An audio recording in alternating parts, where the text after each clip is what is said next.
These extraterrestrial vehicles have been observed since the earliest recorded human history. There are cave drawings showing exactly the kind of craft and being creatures, intelligent beings that are seen today from thousands of years ago, from cave era drawings and paintings in India and France and all over the world. So the big issue becomes, since that's something that's not new, it's not like that's a new phenomenon, but my understanding is that some of that was beginning to be observed by intelligence, military, etc., back in the late 1800s, early 20th century. Remember, a couple years ago, we disclosed that photograph of what is a dissection of an extraterrestrial body from the 1920s, that a woman who worked at Roswell, and before that, the Manhattan bomb project in New Mexico, had in her belongings that fell out of a book. And that was from the best medical historian who looked at all the equipment and gloves and gear and everything. So this was from between 1922 and 1930. So, and that was a operation that had military and civilian suits with doctors doing a dissection on this creature. So now that's over 100 years ago, or about 100 years ago now. So we know for a fact that there are archives in the covert government that have information goes back at least 100 years. Now, I think where it became greatly significant was during and after World War II. And during World War II, there were these objects seen all over. They were called Foo Fighters. Yeah, there's a band called Foo Fighters. That's how they got their names, guys. Dave Grohl knows that that's what these are. It were these strange, luminous, trans-dimensional craft and objects that were flying around our aircraft in World War II. And I love telling the story of a friend of mine, doctor. There's actually a great medical doctor network on the disclosure issue that, or somehow it's just strange, because I'm a doctor, they come to me and their family, or they're connected into this program. And Dr. Altshuler, who was a very renowned pathologist and hematologist in Denver, was on our team for years. He's passed away. His uncle was General Jimmy Doolittle. And General Doolittle went over to investigate these weird objects in World War II, early 40s, and came back and told President Roosevelt, "Sir, those are interplanetary vehicles." I am quoting. So we know that that was on the radar of military intelligence and White House back even then.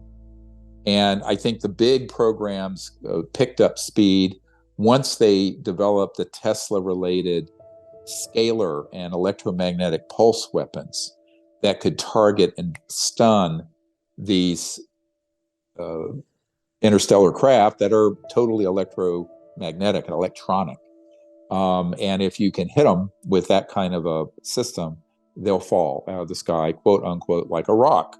So says a colonel who operated those systems near Eglin Air Force Base along the Gulf Coast some years ago in the 90s. So those programs evolved and way back. I mean, people forget the history of these sort of electromagnetic breakthroughs that began in the 1800s, early 1900s. And Nikola Tesla, genius that he was, really had very detailed information on that then got exploited by covert programs way back then. And so that's how we started acquiring the ET vehicles in and after World War II, both in Europe and in the United States. Roswell was by no means the first or the only targeted downing of an extraterrestrial vehicle. So that's how far back it goes. Now, of course, the history of it going forward gets more and more convoluted the more that the military-industrial complex, as Eisenhower called it, realized what they had. And when they got the big breakthrough on reverse engineering, studying extraterrestrial technology, propulsion, energy, that's when the lid really came down on it. And they moved it from a constitutionally overseen program to an unsanctioned, illegal program, because the big financial industrial interests realized this comes out and Standard Oil's out of business, Exxon, all the coal and oil and gas in the world is out of business, et cetera, and so on. So I think that it evolved over a period between the late 1800s, early 20th century into the 40s, and then that huge breakthrough from the 40s to 1954, when there were these concerted, highly covert, more secret than the atomic bomb program, projects that were stood up to figure out what these things are, where they come from, and how they operate. But the breakthrough of figuring out how they do operate came with the very powerful interests that are not elected going, shit, excuse my language, but I'm sure they went, oh my God, well, this is the end of our entire industry. This is our entire centralized global economic and energy system of the world. Goodbye. It'll go the way of stagecoaches, right? So I think that was the singular moment when this pivoted from a very covert program, kind of spooky, but very covert and known by the president and certain key people, to being an illegally run program. It was right in that period between 1954 and 57. Do you think that Operation Paperclip had a great deal of influence on the development of these anti-gravitics or not? I think Operation Paperclip, if you read the book, I think there's a book by that name, doesn't mention this issue. There were a whole lot of issues, because what we wanted was, and it came that name, by the way, people don't know how, and the names are funny, how they come about. They would put the OSS, which was the predecessor to the CIA, would put a paperclip on a file, a certain paperclip, to indicate that scientist, that person, is not going to be hanged at Nuremberg or whatever. They're coming back into the States because they have knowledge that we want.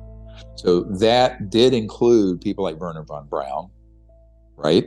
And Hermann Oberth, and some of the other people who were read into this and were the foundation of not only our CIA programs, but our covert engineering, rockets and what have you. But the rockets were known, right, by the public. What wasn't known is that this other operation, code word, highly compartmented away from what other people would know, were going on with the help of some of these really brilliant European scientists who they did not want executed and saw them as an asset. And for that reason, they put a system in place to protect those human assets, as they're called, these sort of people that could be valuable. Wow. So was this about the same time that the defense contractors got involved, like Lockheed Martin and, General Dynamics, Rand, and people? Yeah, like well, that? I mean, they've all gone through name changes and development, but certainly from the 40s to the 60s was the big boom in aerospace engineering, rockets, going to the moon. And so there was a whole complex stood up. And of course, the most money always goes towards the military end, not the NASA civilian end. And then NASA actually became a proxy for the military and industrial efforts, as opposed to something that was actually an independent operation. It was always highly militarized. The entire Apollo mission, and my uncle worked on the lunar module at Northrop Grumman, was a proxy for the Cold War against the Russians and our race into space. So there's always been a heavily militarized aspect of all that R&D and all those programs. But this issue was the most tightly controlled, most secret, and received enormous funding, black budget funding, that the public and most members of the U.S. government didn't know about. But for a while, it was being run legally, at least, where the key people in Congress and the president knew. At this point, that system completely broke down during the reign of Eisenhower. Eisenhower trusted people, I'm told, by people who knew him personally, that they shouldn't have trusted. And those folks circled their wagons and limousines and ended up cutting him out of control of these projects. And of course, we know by the time Jack Kennedy got elected, this is one of the very first things he asked about. And it was quite clear, and I've had this conversation with briefly with Bobby Kennedy Jr. and other people in the Kennedy circle, that the president was absolutely knew about the issue, but he had no control. You remember that the chief steward, as he was called on Air Force One, that we have in our Disclosure Project collection, had the chat with Jack Kennedy flying over to Germany when he gave the "I am a Berliner" speech, during the whole Cold War standoff in Berlin and the Berlin Wall. And this Air Force officer, we have on record, tape, said that he brought this issue up to Jack Kennedy, the president, because there was a newspaper headline as they were flying over about some huge UFO that was picked up, and it was in the media. And so he and the president started talking about this. And President Kennedy said, "Oh, yes, I know those are real, but the whole matter is out of my hands. And I don't know why. I have no control over it." Now, that's the president speaking directly to one of our witnesses. So now, that's, of course, the guy was so shocked, and he went, "What? This is the president of the United States." And so that would have been in when was that? "I am a Berliner" speech. I think 61 or 2, or, of course, he was killed in 63. And unfortunately, Jack Kennedy shared that information sort of when he was having his affair with Marilyn Monroe. Marilyn Monroe was going to hold a press conference to tell the whole world about all this, including the retrieval of the ET spacecraft in New Mexico in the 40s. It's specifically mentioned in this top secret document we have. And the wiretap from that document's wiretap date is like a day or two before they found her dead. And Burl Ives, who was a famous actor and singer, and his wife knew Marilyn Monroe very well, and said, "We all knew she was killed, but we never knew why." So I gave Burl Ives this. Here. He read it. He went, "My God, no wonder she was killed." So that's what happened to Miss Monroe. But so that whole era where they started wanting to stamp out any leaks about this, it really stood up heavy. It was from the 20s, but it went illegal in the 50s. That's the key thing. So there was a period there where it was very, very clandestine, small circle, but legally being looked at. It went off the rails, totally illegal, Black Project, in the 50s. And subsequently, all kinds of nasty things have happened, to whether it's a president or other people who tried to get to the bottom of it. Obviously, eventually, Jack Kennedy was killed, in part over this issue. So this kind of leads into the history of these extraterrestrials and their involvement or their contact with government officials, going probably way back, and their attempts maybe at disclosure in a friendly manner. So what happened to that, and what is that history really? Because there's so many, as you know, there's so many stories that go on about this. There are, and here's what there are stories, and then there are facts that are obtained from people who were there, who had knowledge of it, or we have documents or what have you. So I try to stick with what I can hang my hat on, is a fact backed up by a document, government document, or a witness, or what have you. The fact of it is that in the 1954 to 57 period, once we mastered what's called gravity control, right? And remember, the top scientists at the largest Department of Defense lab, the Naval Research Labs in DC, which was started by Thomas Edison, the top scientist in that lab personally was on our team for years, and a friend. He's passed away.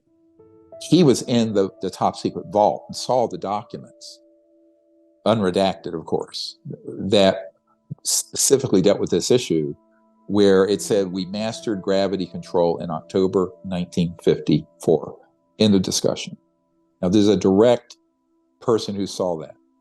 That is the tipping point, because once they've had the technology breakthrough, it was decided by these powerful interests, we can't let the public know anything about this, all right? And it was all shut down and pivoted towards a unsanctioned illegal operation where they increasingly pushed aside the political overseers. Because remember, in our democracy, the people we elect oversee the Pentagon, the CIA, et cetera, whether it's the White House or the Congress. They decided that was too porous and too likely to leak out, and they sealed it. And that was and Eisenhower got betrayed and was cut off. And his widow told a friend of this project in the 90s, who's now passed away, that Eisenhower was heartbroken, furious, depressed, very upset about this.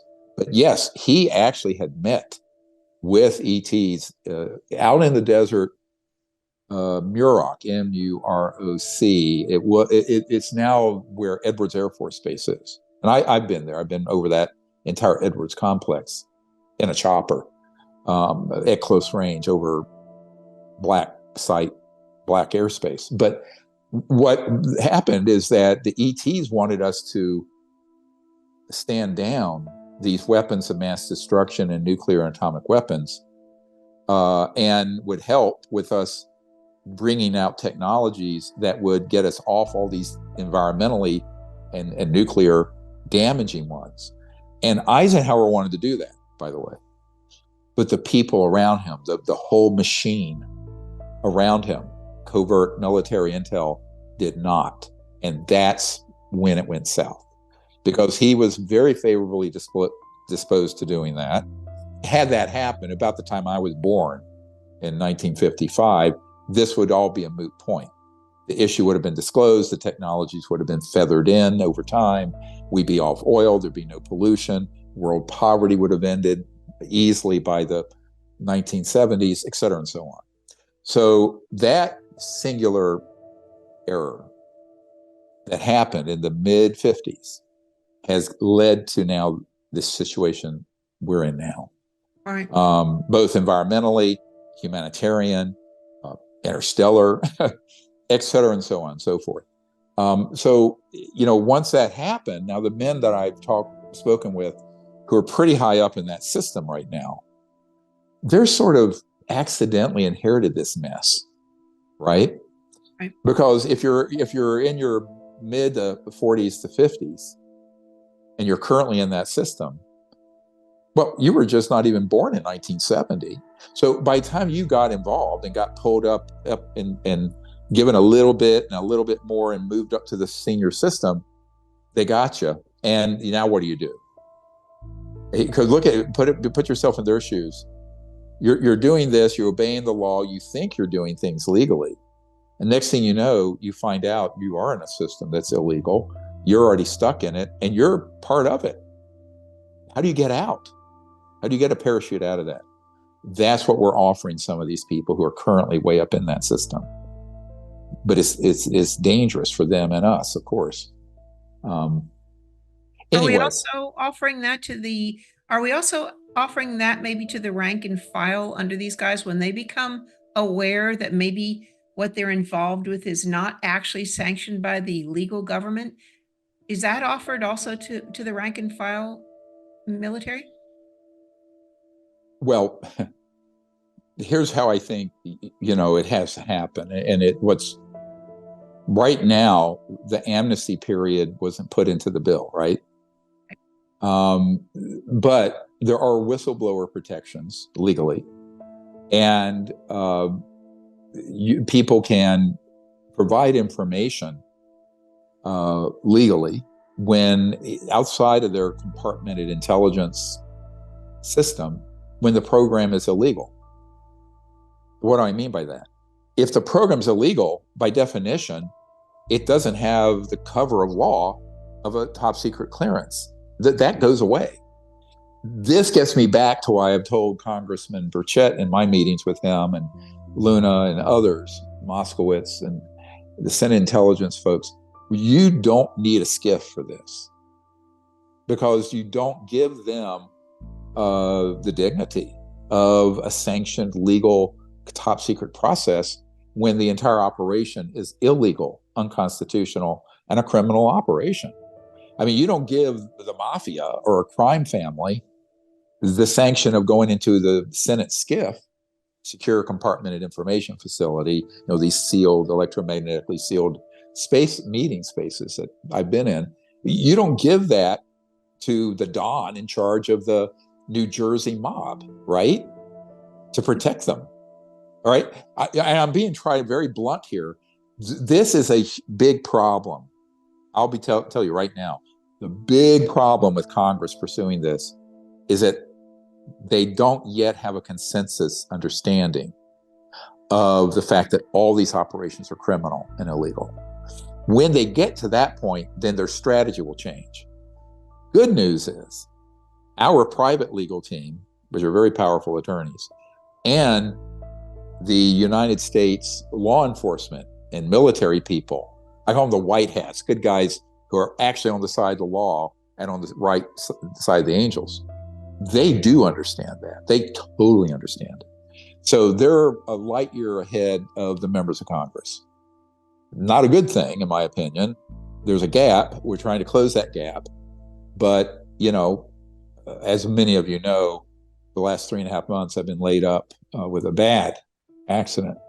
I almost got killed in October, and had open fractures with my bones sticking out of my legs, and shoulder torn and abdomen torn open and all this stuff. So I've had 4 operations. So I haven't been able to be in DC as much or at all, actually, since I got out of the hospital there at the end of October. But we're doing it remotely. But I'm getting to the point now I can travel again.